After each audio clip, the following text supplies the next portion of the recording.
Hello, Glenn Corbett from Teagasc in Galway here, and I'm on the farm of Kenneth Keevy, Green Earth Organics, and today Joe Larkin is with me. Joe has a company building polytunnels for farmers and for commercial purposes.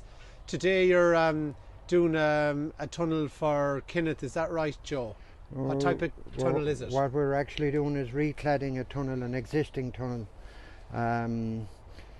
Of course, the storm, normally plastic will last anything from 8 to 10 years. I've covered tunnels that the plastic was on 16 years. So the plastic is normally 800 gauge, ultraviolet treated so the sun doesn't break it down. And you have normally anti-fog, anti-drip plastic. In other words, it's treated so that the condensation doesn't be coming down on top of you when you're working inside. Ventilation is important. People neglect ventilation in tunnels, you know. Simple doors, leaving them open at the right time, and that makes a big difference to crops as well. So if you, this commercial tunnel here, you can see how high the doors are, because the heat will rise and it'll travel out higher up. So that's basically it. But it's just a reclad for Kenneth here today, because there had been damage done to it in the storm.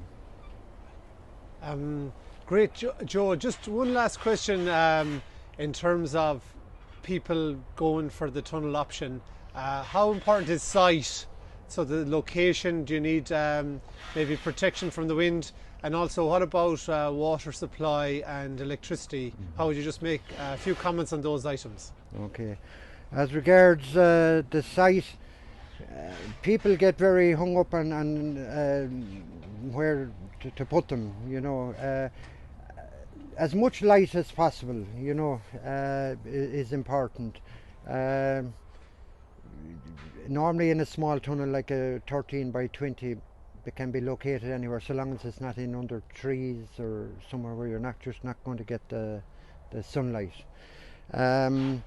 Shelter is always an advantage, but nothing too high. You know, if you have something 2 meters high, a hedge or even a distance away from it, the wind would glance up over that. Like tunnels are shaped that with that kind of a shape so that the wind glances over them. That's why they're designed like that. The other question then was the last part. Water and electricity. Watering, yeah. Water is very important, of course. Like, you know, there's a lot of people using rainwater now at the moment, you know, water harvesting. If you're in a position to do that off your house or whatever, and a small pump to pump the water out.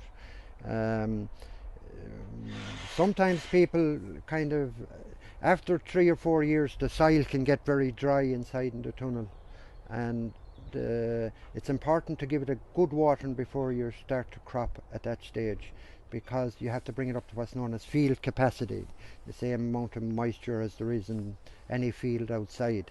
So an extreme watering, it works out something like 6 or 7 gallons to the square yard. That's initially now when the soil is extremely dry. So it's important to do that after 3 or 4 years. Otherwise people say, oh, the soil has gone poor, and that soil won't go poor if it's kept, you know. You have fantastic organic fertilizers on the market now, chicken manure, seaweeds, you name it, like, you know, which you can feed the soil with.